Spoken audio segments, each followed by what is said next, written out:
Okay, thank you very much, Petula. Okay, now we are on uh, page number 96, verse number 47. Page number 96.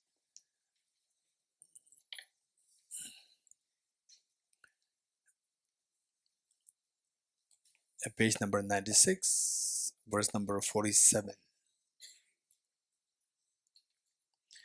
Okay, since desire is extinguished, it is nirvana. So when we speak about the mental defilements, such as like desire, say 1 point, desire is considered as the one which is the worst of the afflictions, and of course self-grasping ignorance is the mastermind of all. But the desire is there, then it traps this involuntary pull to samsara. When that is extinguished, that is nirvana, liberation. And the purpose, what is desire? Desire is to, you want something, we want something. And then when you cut this want, then that suffices, that you don't want anything. So you got what everything you have wanted. So you want so that you get it, and then I feel calm. When the desire is cut, you already calm.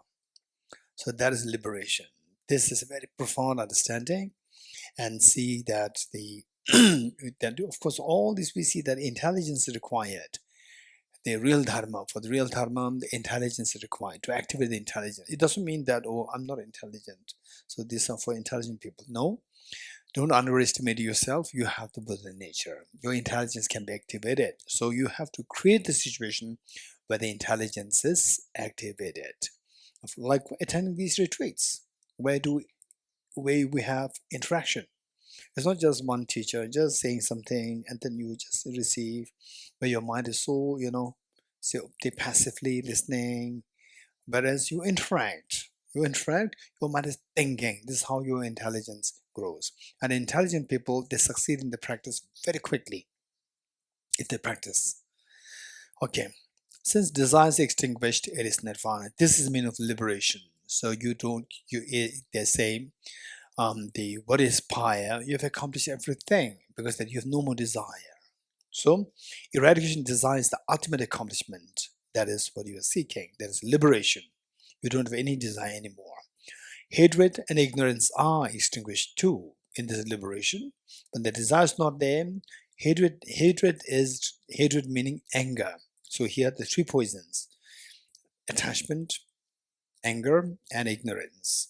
So the desire extinguished, and then from the desire, the anger arises, and ignorance is the ground for the desire and hatred or anger are extinguished too. Since these have ceased, it is Buddhahood itself, the very refuge for all beings. So the three defilements, you remove them. In other words, the defilements is removed, and you attain nirvana. And then you remove the stain, even the subtle smell, the smell of that, or the subtle stains, then you attain Buddhahood. And the very refuge for all beings. When you attain this Buddhahood, you become the refuge for all the other sentient beings. Okay. Next, 48. Due to realization and its lack, all is in this very body. So where you are now, so we see that I'm just ordinary person. There's so many ways to go. How many thought like this? Gade, there's so many, steps to go. Gade, parasam gade goals. No, it's right within us. It's right within us, whether we realize or whether we don't realize it. Like the example of the treasure underneath your ground.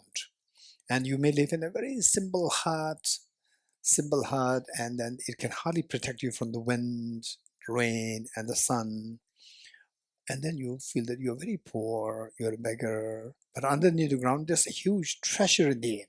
If you don't realize it, you are a beggar. If you realize, you are not a beggar. So likewise, we all have this treasure of the Buddha nature. You realize or you don't realize.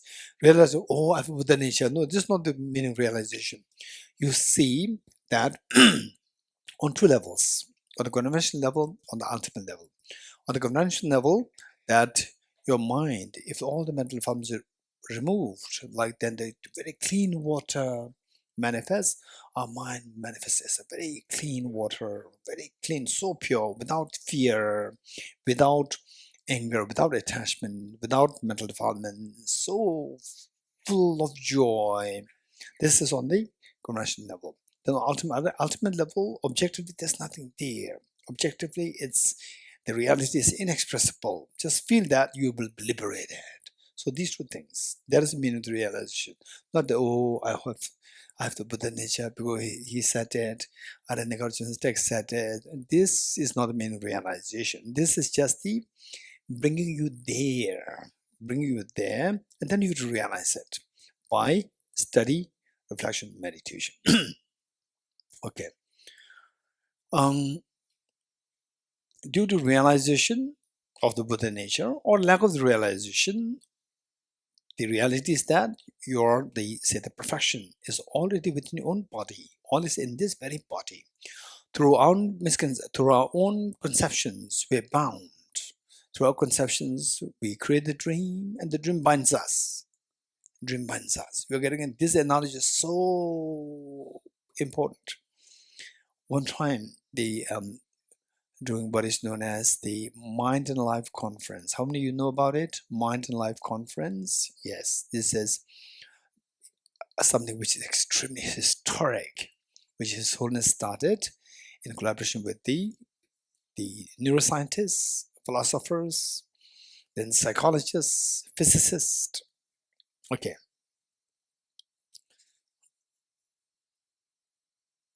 It seems like Carl has adopted the Tibetan tradition. Carl has adopted the Tibetan tradition. You know that, Carl? You don't know. The Tenzin Sherab, right? Tenzin Sherab, you adopted the Tibetan tradition. I'm joking. So what's the Tibetan tradition? His Holiness comes. Teachings, public teachings. Lakhs of people are there. His Holiness comes. The first 10 minutes, you'll think that, wow, those lakhs of people, they become enlightened right now. Everybody, His Holiness. Every pin drop silent. Like this, His Holiness. And then His Holiness, we sat down. Look at His Holiness. Pin drop silence. Then after 10 minutes, then they will, from the back, they take out the snacks. Snacks, right? And your people around you, they're doing like this, or they're doing this, right? And then you say, hey. You like that? Right? So, what happened? Right? Right. Oh, yes. Thank you. Right?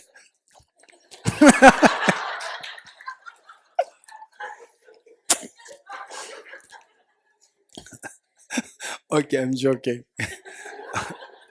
This is the expression of kindness. Yeah. Okay. So basically, we see that the Tibetans, overall speaking, they are very happy people. That's very true. Very happy people. And I think Tenzin Sherab, he learned this happiness. Yeah. He was sharing with Brahmla, right? And Brahmla so happily took one, right? Okay, good. Okay. Why I said it?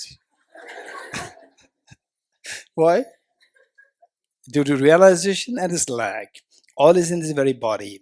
Through our conceptions, we're bound, meaning that like we create our own dream, and the dream binds us. So during the Mind Life Conference, it was historic. It was started with the neuroscientists, philosophers, and but the physicists. For example, I remember there were many Nobel laureates involved. Nobel laureates in physics, Nobel laureates in the what is that?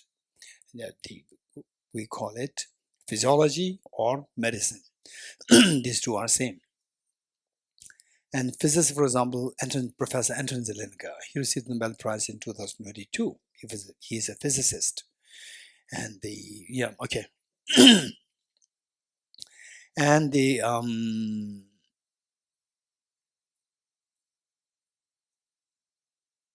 so now I'm losing the train of thought.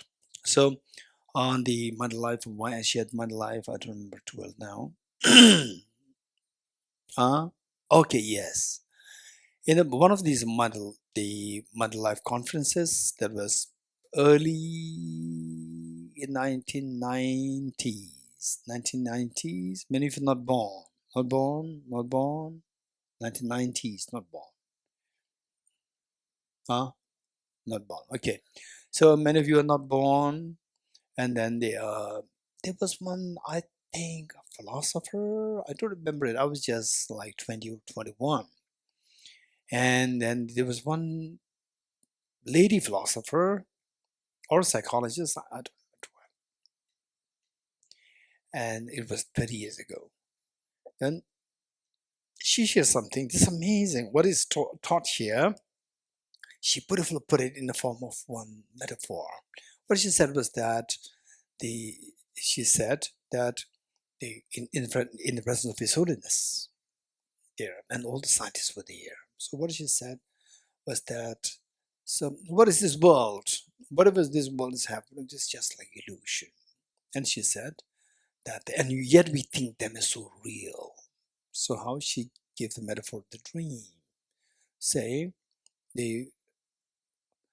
a lady was sleeping in the room, and then from the window, some like a animal or creature or whatever came, like a very scary ghost-like, what is that?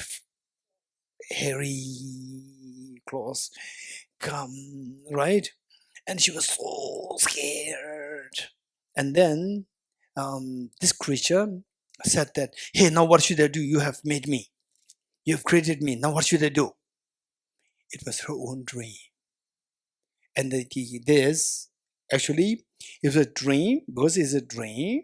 Actually, you can maneuver whatever this creature to be doing, but you create the dream and you are unaware that you're creating this dream, and you see the dream is so real, and now you see that it's scaring you. No, yes, what she's saying, that what should I do now? You have created me, now what should I do?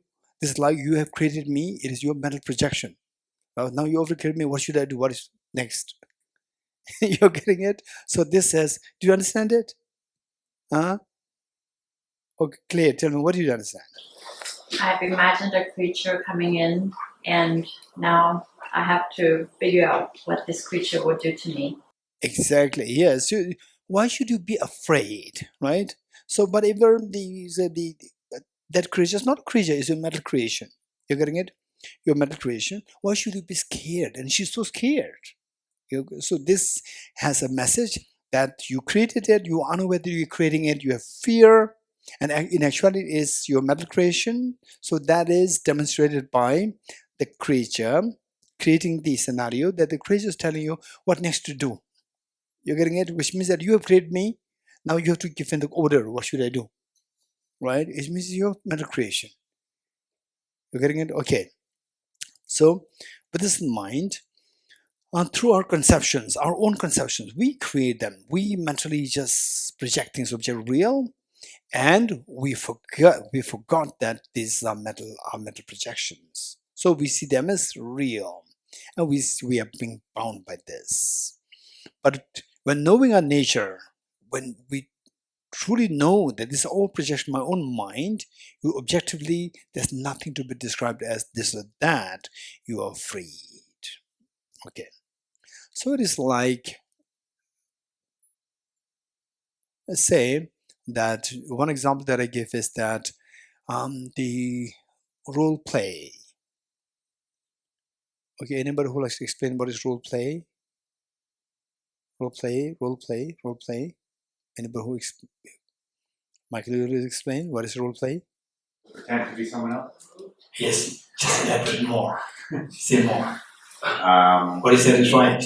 Yeah, when we take on a different character.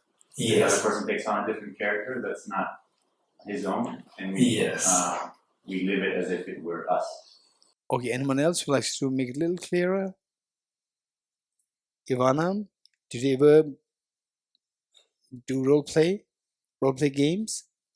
I don't know, maybe when you left as society expects from you in a conventional way, would also be.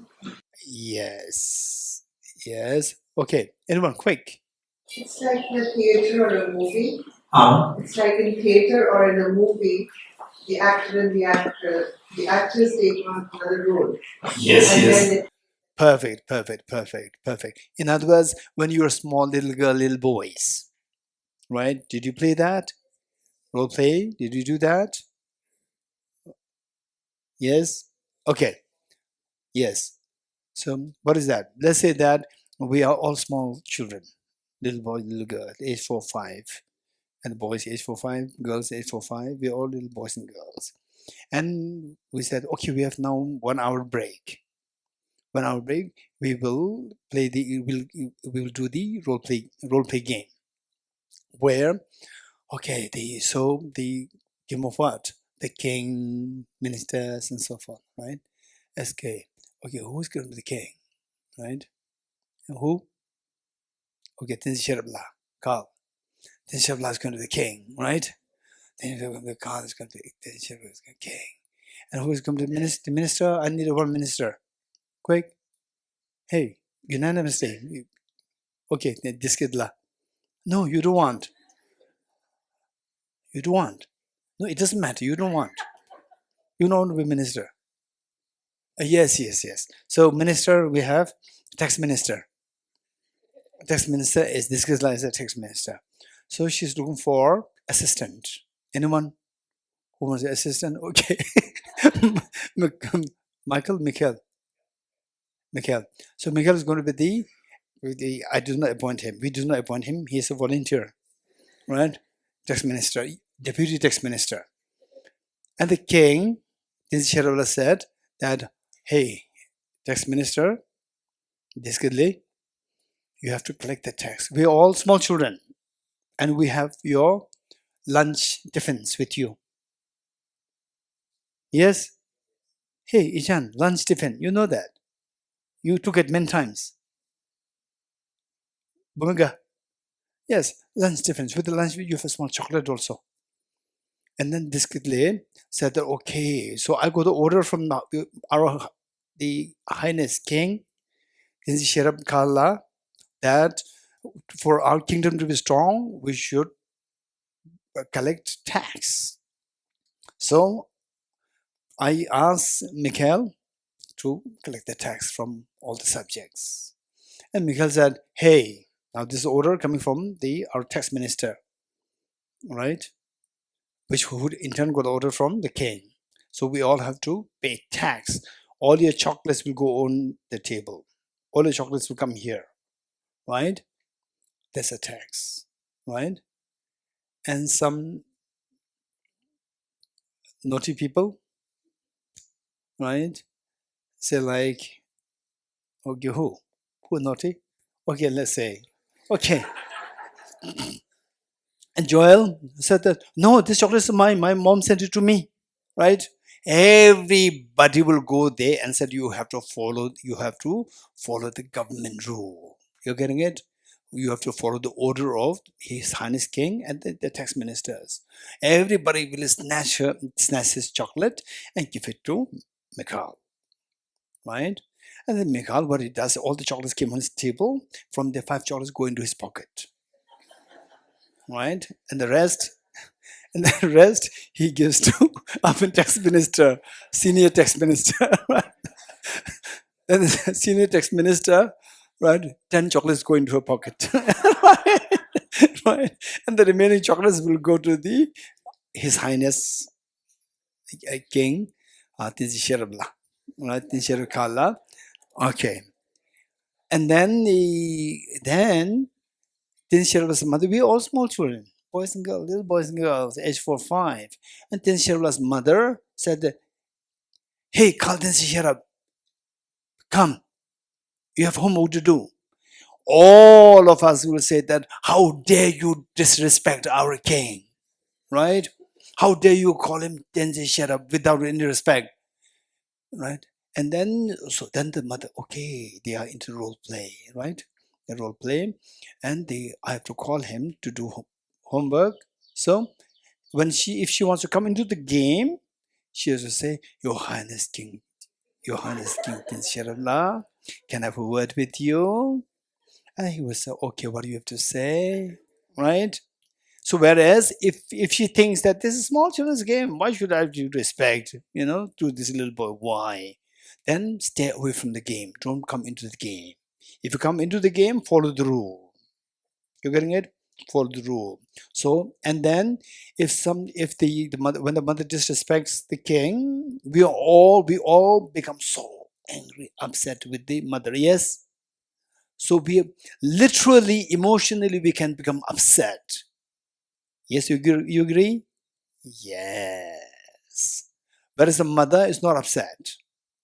Mother, this small children's game. But we don't see it this game. We see this real. And if, let's say, the Ashwin saw that Mikhail picked, 5 chocolates in his bag, I also like to do that, right? So I like to become I like to become the tax minister, deputy tax minister.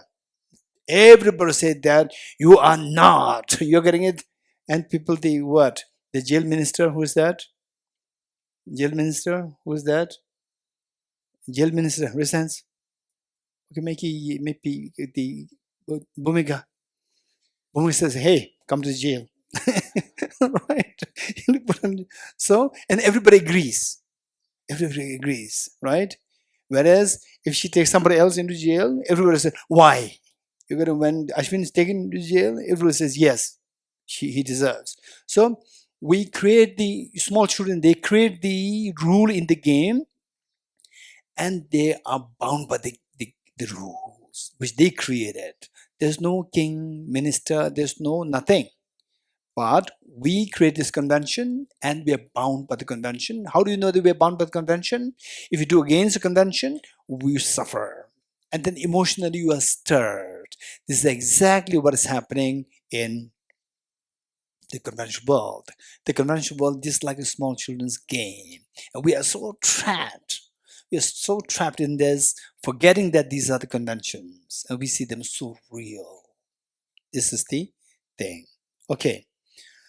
So with this in mind, it says that through our own conceptions, 48, due to realization and its lack of realization, all this, the nirvana, samsara, whatever, is actually in this very body.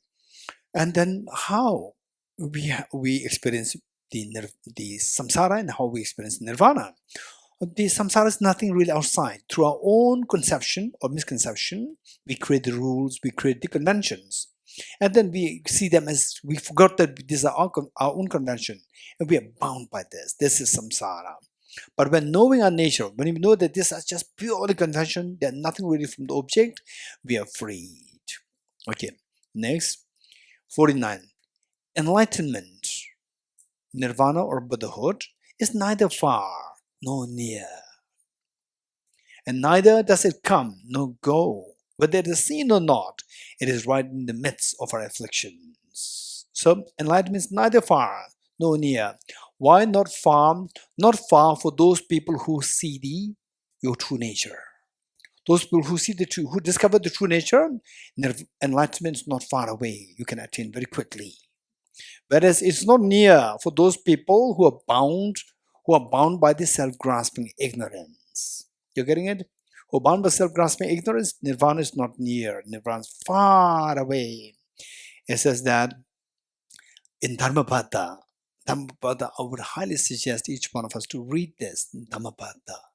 Dhammapada, Dhammapada. You must read that. It's beautiful. These are all the teachings of Buddha.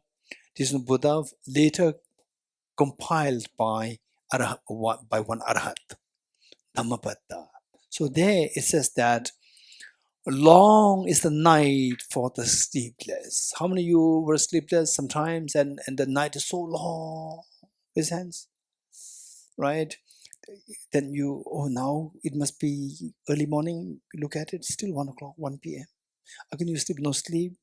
Again, now it's maybe 6 o'clock. Again, look at it, again it's 1 o'clock, right? So long is the night for the sleepless. Long is samsara for the ignorant. Long is the night for the sleepless. Long is samsara for the ignorant, for those with ignorance. Meaning that those who are in the grip of self-grasping ignorance, samsara is so long. You are in samsara as long as we have this self-grasping ignorance. Long is the night for the sleepless. Long is samsara for those with ignorance. Okay. So, enlightenment is not far away. It's not far away for those people who discover your potential, your Dharmadhatu. For them, nirvana is not far away.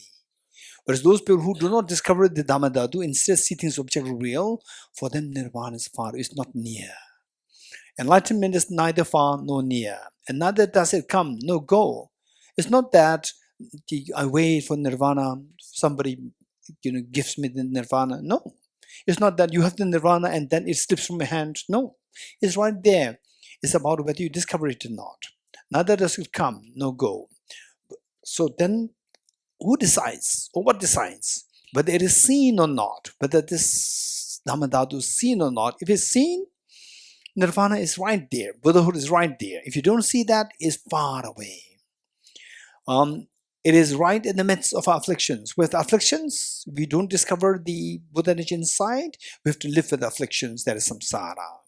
And you discover the reality, discover the Dharmadhatu, afflictions are gone. That is nirvana.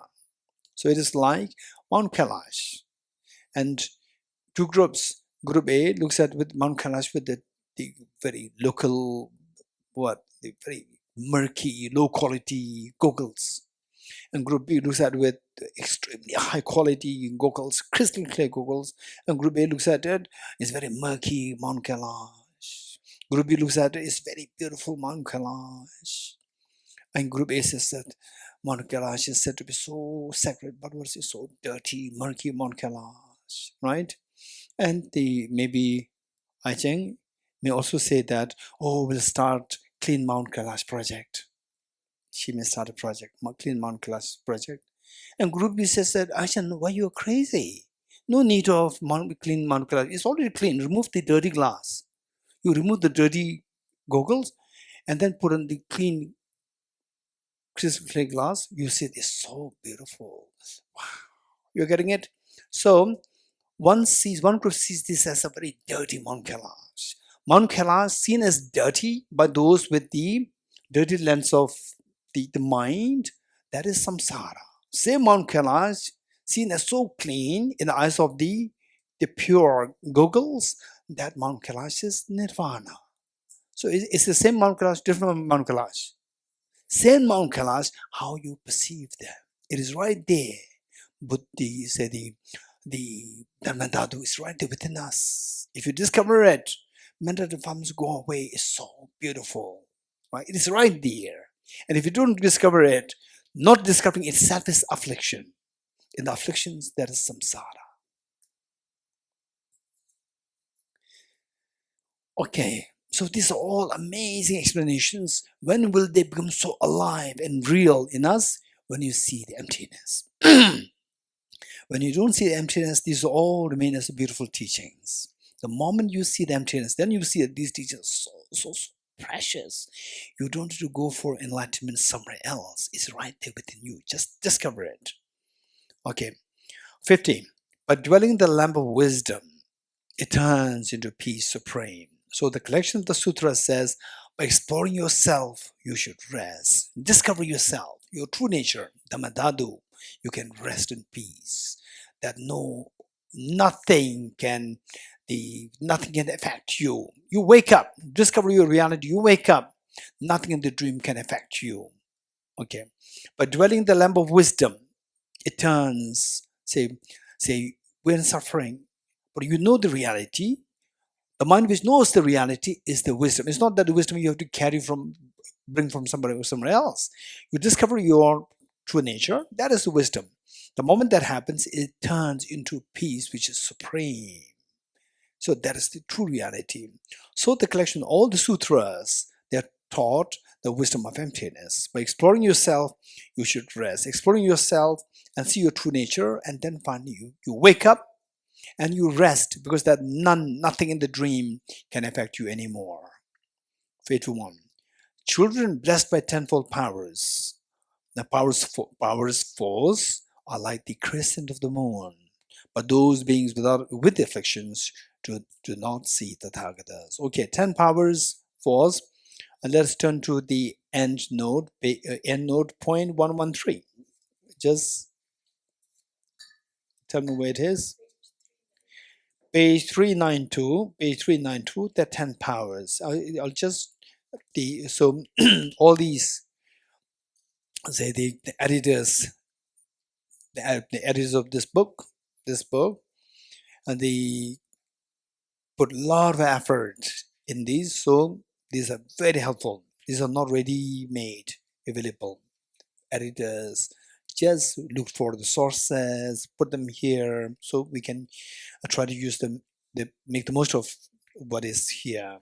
So tenfold powers, these are the 10 qualities of the Buddhas. Buddhas have innumerable qualities, and these qualities are identified in sets, one of which is the 10 powers, and is also known as the 18 unshared qualities. 18 unshared qualities. There are many, of course, innumerable qualities are there, and there are all these are explained in different sets. So one of which is known as the 10 powers. So let's just read the 10 powers. The first says, 10 powers here refers to the 10 powers of the Buddha, the power of knowing right from wrong, meaning that, so with every detail, what is right, what is wrong, what is it, what is not, all these things, everything the Buddha knows. Number 2, the power of knowing the consequences of karma. What karma? What kind of karma when you engage in? What kind of consequences you have? Little karma, for example, then let's say that you're being not too nice to your mom, right? Mom, what are you doing? Right? Just you shouting at your mom. What kind of consequences, right? And then they say that, Mom, what is this? Don't you know that? It's not shouting, but still it's rude. Don't you know that? Right? What are consequences? Mom, this is wrong, right? Very stern. Mom, this is not correct, but it's less severe, but still not good. Oh, Mom, you did it like this. Oh, it should actually, I think it should be done like this. You do it, it's a positive karma. It's nice. Positive karma, what are the consequences? All these, when you become a Buddha, you will know everything in detail. Okay. The power of knowing the consequences of power, the karma. The power of knowing the various mental inclinations. Okay, who is who? You are getting it? What is the mental propensity of the individuals? What is the level of the IQ? Right? How this IQ can increase? What is the level of compassion? Okay, sometimes what I do is that somebody says that, oh, I'm going to go to Dharamsala. So do you have any recommendation to meet any kind of persons? Then I check the person. You're getting it? Check the person. If the person who is requesting this, if the person is extremely intelligent and very sensible, right? Very sensible, very patient, I can recommend any person. Because even if the person who I recommend, even the person sometimes very intelligent people, when they connect them to intelligent people, they're not too interested. Because that, say that you need to be taught A, B, C, they're not interested. They're not so kind. Some are very kind. So when you see that the individual who requested, that person is a little shy and so forth, and may not be so exposed to philosophy and so forth, but very genuine. The first thing that I check is who are the people there in Dharamsala, who is somebody who's kind. I have many friends. I'll not recommend anybody, just somebody who's kind. Then if somebody is extremely intelligent, I'll look for somebody who's intelligent, right? So this is how we need to, and the Buddhas, they know everything. What is your level of thinking, compassion degree, generosity degree, all these the Buddha knows so well. So that makes the Buddha's teachings very easy for the Buddha to teach. It's very easy for the Buddha because Buddha knows exactly what to teach. The power of knowing the various mental inclinations. Yes, what are you interested in? Then the power of knowing various mental faculties. Mental faculties, your degree of the intelligence, degree of, say, what you are more into, say, proficiency and so forth. Then the power of knowing various mental, what is that? Mental inclinations, the power of mental faculties, the power of knowing the various levels of intelligence, and then the intelligence also. There is a very different level.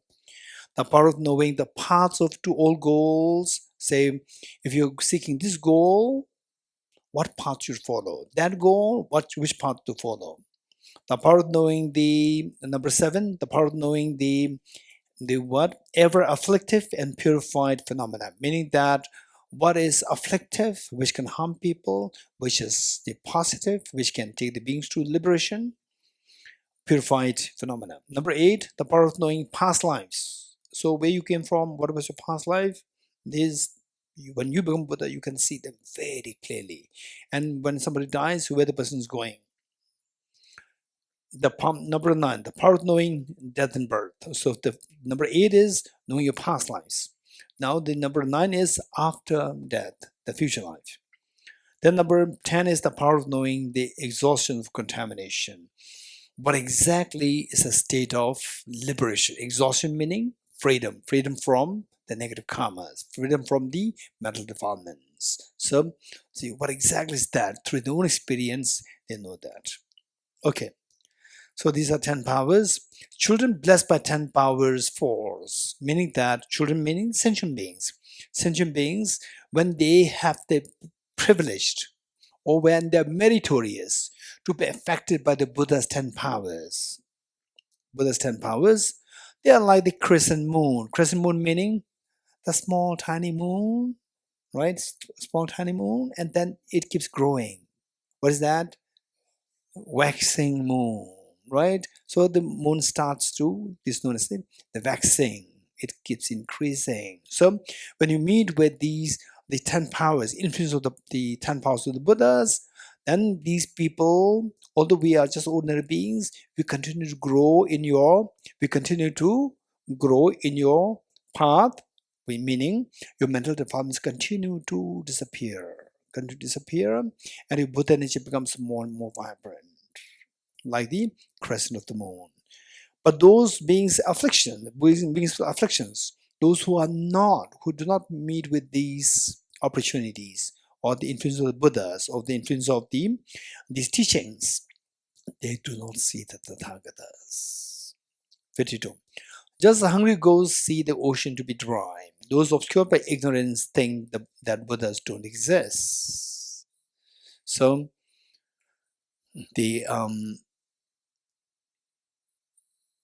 at times, when we look at how the world operates, looking at all these the nations, how they operate, at one point we get the impression that might is right. You getting it? Might is right, not mind is right. Might is right. When you look at this world today, we talk the world is civilized. This era is civilized era. Civilization is not civilization. Still, barbarism conquers the world. Whosoever is physically mightier, that conquers the world, right? There's no room for the brain. It's all the physical might. Look at the nations, look at countries, right? One country can easily bully the other country. No, nobody can do anything, right? Either you should have a lot of oil, so the big countries, they're interested in you, and they can protect you. Otherwise, so what is your problem? This attitude, this is barbarism. This is not civilized. Okay, so why I said it? Okay, just say 52. Just as hungry ghosts see the ocean to be dry, those obscured by ignorance think that Buddhas, okay, yeah, Buddhas don't exist. So at times when you look at it, okay, does civilization really exist, or does it really exist or not? Because everything is uncivilized. Look at the world. Bigger countries, they bully the smaller countries easily, and everybody keeps quiet, right? There are proofs there. There are proofs that these countries, they're independent, and that bigger countries, they annex, and everybody keeps quiet, and then smiles at the bigger country. This is not civilization. So this is here, those obscured by the ignorance think that Buddhas don't exist. Then we lose hope in the humanity. We lose hope in the humanity. So the point is that in a way, and because it is not now applying this to the dharma, many people think that Buddha, somebody who is universal, compassionate, perfect. It's not possible. It's because of their own ignorance. For example, just as hungry ghosts see the ocean. Ocean means full of water body, huge water body. But the hungry ghosts who are thirsty, karmically thirsty, when they look at the ocean, they don't see the water. They only see the ocean bed. Ocean bed. For them, there's no water. And they think that there's no water there. Actually, it's full of water. This is the reservoir of the water. So why? Because it's not because the water is not there, because of our ignorance that we don't see the water. Although we have the potential for Buddhahood, because of our ignorance, we don't see that. So our job is to remove the ignorance. Okay, 53.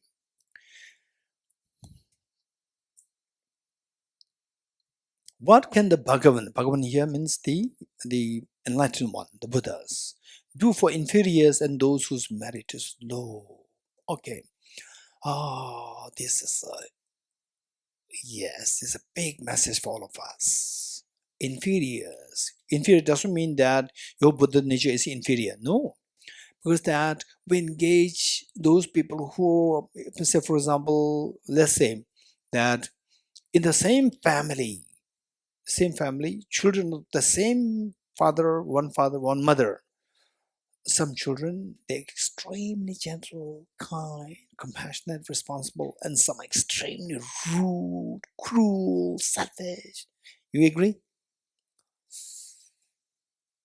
Look at Buddha and Devadatta, right? Of course, two of them are not the children of the same father and mother, but two brothers, the sons of the two brothers. One is extremely kind, very smart, and the other is very smart. Devadatta is very smart, very intelligent, but not kind.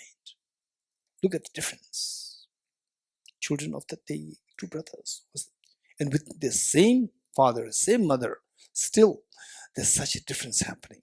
So those people who tend to slide down into negativities, these are temporarily referred to as inferiors, because they do things which harm themselves.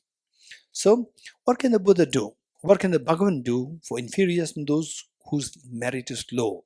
So in this life, it is utmost important for us to accumulate merit. So what are the means to accumulate merit? The best thing is, rather than just going there and please tell me what it means to accumulate merit, right? It's not like that. So merit, there are so many ways by which we can accumulate. The best thing is, say, identify somebody who is extremely kind, compassionate, and loves knowledge, loves practice. You're getting it? Identify such people and observe what the person does in 24 hours. And do copy that, this merit accumulation. Copy that. Do those things what the person does. That very extremely compassionate and somebody who's very intelligent, learned, and loves to grow more knowledge, loves to practice Dharma, right? And he doesn't waste time after all these trivialities, and instead dedicate more time for helping others, helping yourself grow, helping others grow. See what these people are doing. Just observe that. then that will give you a full picture of what is meant by the accumulation merit. And then also read the biographies of the great teachers. For example, like the Buddha Shakyamuni's own biography. Do what he did. As a prince, what did he do? He was protecting the girls who were being abused by the royal boys. He was protecting them. Do these things. And he was protecting the bird which was shot by Devdutt. He was protecting them, removing the arrow. Devdutt was what? Shooting the arrow to somebody who is fully healthy. And Prince Siddhartha, he was removing the arrow from somebody who is injured and healing it. And somebody who's healthy is making sick, making injured. And the Prince Siddhartha was healing, engaged in copying these things, what the enlightened beings did. Read the Buddha Shakyamuni's biography and do what he did. Likewise, read Lama Tsongkhapa's book. For example, the Revealing the Spiritual Realizations, which we read last time. Read them. Read the biographies of just Milarepa. Read them. Read them. Read these biographies. Then these will tell you what the nuances of what we should be doing. What we do is determined by your thinking. Your thinking changes. And what you do changes. For example, I'll give you one example. There's a boy, this young boy from America, and somehow he had the aspiration to become a monk. A young boy, very young boy. Then he was brought to me by his parents. And this boy, the first time I met him, my parents were, talking to me very respectfully. And this boy, what was he doing? This boy, he was in a state of chilling out. With his feet towards me, and then he was after the game, mobile game. And the father was pulling his feet down, put down. It's the teacher, put down. And he was doing the staring at the father like this. And then he reluctantly kept his feet down. You getting it? This was what this boy was after 6 months of being in the monastery. He was in the monastery for 6 months.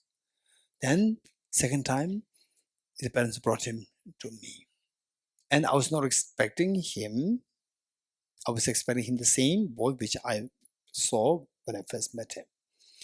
And I was not expecting him to serve tea for others. Impression that I got of this boy, the first meeting was that you should be there, parents, you are there to serve me. My job is with the gadgets. Your job is to serve me. That was the impression that I got of this boy during the first meeting. And that I had this scene, okay, this is like this. And he was from America, so it's like this, American style. Then after 6 months, again came, and it was the same impression that I had. And the staff brought tea for everybody, and then their parents, they stood up to serve the tea for all of us. And this boy stood up. So when he sensed that the parents are getting up, he did not allow the parents to get up. He stood up. He served the tea to everybody. Wow, is this the same boy? Right? How come that he changed within these 6 months? Because of good environment. He watched all what was happening, what is being practiced there. He watched, he saw them. He learned through examples. You're getting it? So how to accumulate merit? It says that those with less merit inferior. It says, what is that?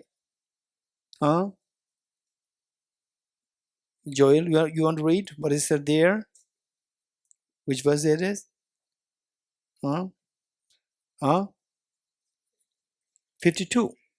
53. Yes, Joel, read it. For inferiors and those whose merit is low, it is like the supreme of jewels put in the hand of the one who is blind. Yes, so the question is, what can the Bhagavan do? What can the Buddha do for inferiors? Inferior means who think is very low, and those whose merit is low. How can we make the merit high? How can we make ourselves rich in merit?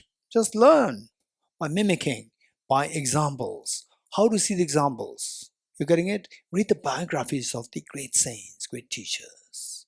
You're getting it? If possible, go to the monasteries. Go to the monasteries. Then you will see what is a merit accumulation.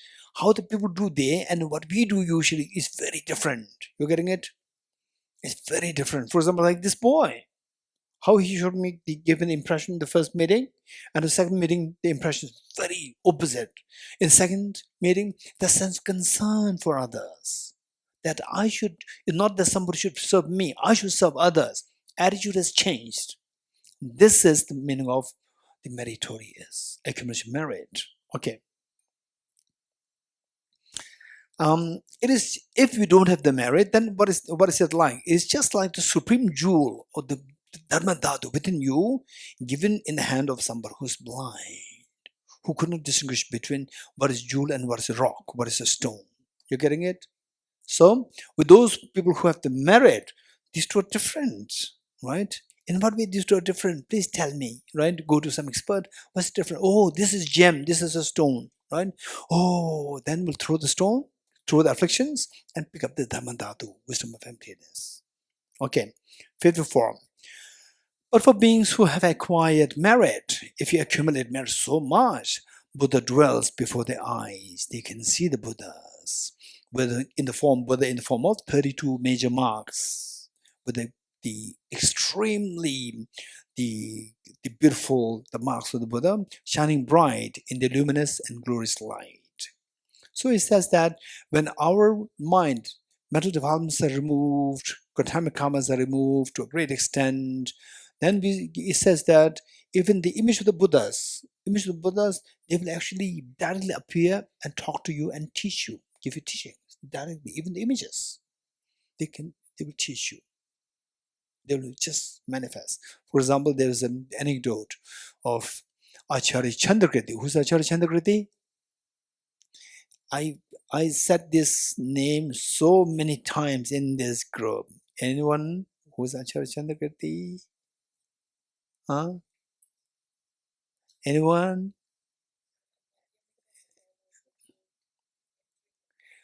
Madhyamika, not just a scholar, Madhyam master, right? Scholars can be dry, scholars are there, right? Madhyamaka master, the master who composed entry into the middle way, right? So what happened was that these anecdotes you should hear, and from there, wow, from there again you will learn how to accumulate merit, right? Appreciation of these is accumulation merit. In other words, appreciating the good things, that is accumulation merit, right? Deprecating the good things, this is exhaustion of merit. Deprecating bad things, this is exhaustion, this is accumulation merit. Appreciating bad things, this is the exhaustion of merit. Okay, so what happened was Acharya Chandrakriti, a great master, he was giving teaching to his students, and of course that was 7th century AD, and he was highly, of course, a great master, a greatly respected monk. And then there was one gentleman who came, and the teaching was happening, and the gentleman was just standing like a onlooker. What is onlooker? Who just happens to pass by and just keep watching what is happening. So he keeps standing, and he keeps standing for how long? That if the teaching went for like 2 hours, he keeps standing for 2 hours. If somebody keeps standing for 2 hours and you were given teaching for 2 hours, what impression do you get? Will you get? Anyone guess? Huh? This person must be understanding what I was teaching. You're getting it? This is not ordinary person. Ordinary person will just listen there. Okay, he's talking. These people listening. 5 minutes will leave. But 2 hours means a person following what you're teaching. So the teacher, Acharya, who's that? Acharya Chandrakriti. Okay, who's this gentleman? Right? He started to wonder. And he asked, yes, gentlemen, may I know who you are? Right? Because Acharya Chandrakirti, he's very smart. He got a sense that it must be somebody who's very learned. And then he knew about one master by the name Acharya Chandragomi. Then he asked, by any chance, are you Acharya Chandragomi? Then this gentleman said, people call me with this name. You're getting it? People call me with this name. Okay. Then Acharya Chandrakirti said, oh, please. Okay, I know you. I know who you are. Please go back, and tomorrow we'll give you a proper reception. You should not come like this. You are a highly great master. You must come with a proper invitation. We will receive you. Please come with, don't come like this. We will invite you. We will receive you. And the next day, Acharya Chandrakirti prepared a grand reception. All the monks receiving him. Then he came. Reception for what? Debate. Why? Acharya Chandrakirti is following Prasangika philosophy. Acharya Chandragomi is following Chittamatra philosophy. These two are very contradictory philosophy. So they started to have debate. Right? First, welcome. So much respect. Then they started to have the debate. And both of them are brilliant, erudite scholars and masters. They debated. It said that two of them debated for 7 years. Okay. So Acharya Chandrakirti, whenever he threw questions to Acharya Chandragomi won't have answers ready at hand or ready on fingertips. He do not have these answers ready at hand. Next day he comes, he would give the answers to the questions which Acharya Chandrakirti put yesterday, the previous day. And the answers are brilliant. And every day it happens like this. So Acharya Chandrakirti started to doubt. There must be somebody who is teaching this guy. Somebody must be teaching this guy. Only the next day he gets answer, not on the spot. There must be somebody who's teaching this guy. So Acharya Chandrakirti wanted to know who that guy is. So one day, when the debate was over, Acharya Chandrakirti secretly followed Acharya Chandragomi. Then Acharya Chandragomi, what Acharya Chandrakirti noticed was that he entered into a very old shrine, meaning old temple in the house or small building, small room. Very old one. He entered and then he closed the door. Acharya Chandragomi closed the door. And Acharya Chandrakirti followed and eavesdrop. What is that?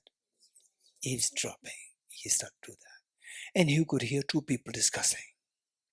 And Acharya Chandragomi bring up all the questions which Acharya Chandrakirti asked. And somebody's responding. And Acharya Chandrakirti was so amazed. Who could that guy be? Right?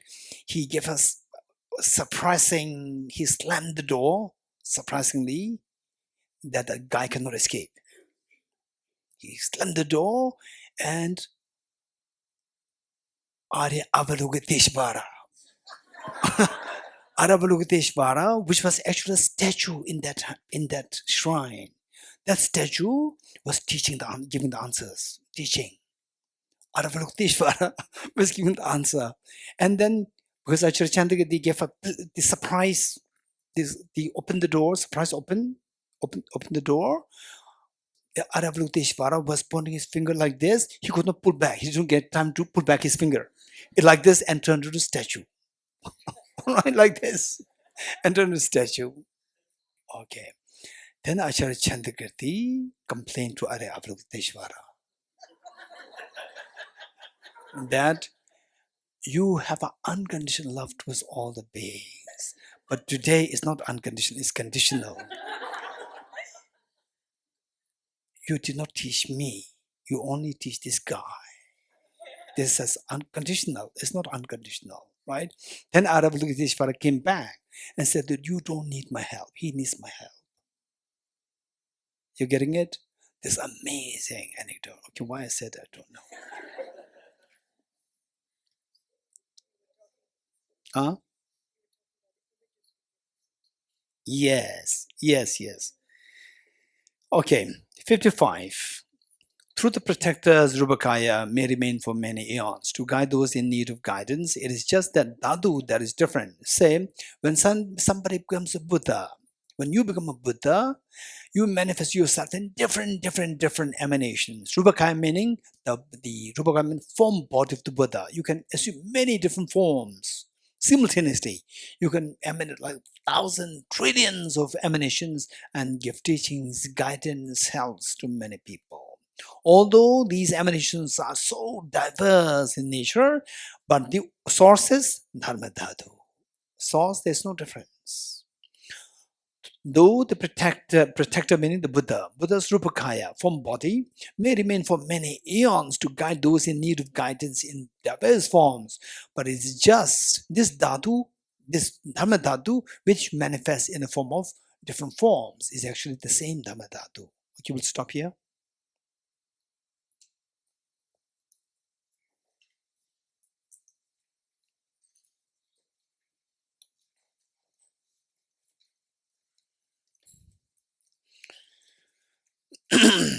Tiyata Om Gate Paragate Parasamgate Bodhisvatyata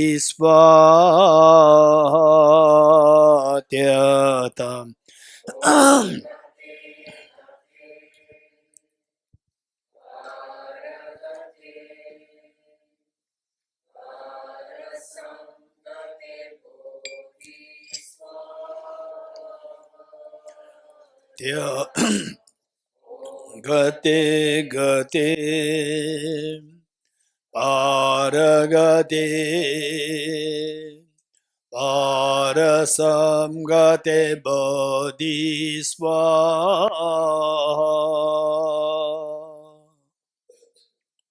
Three prostrations together.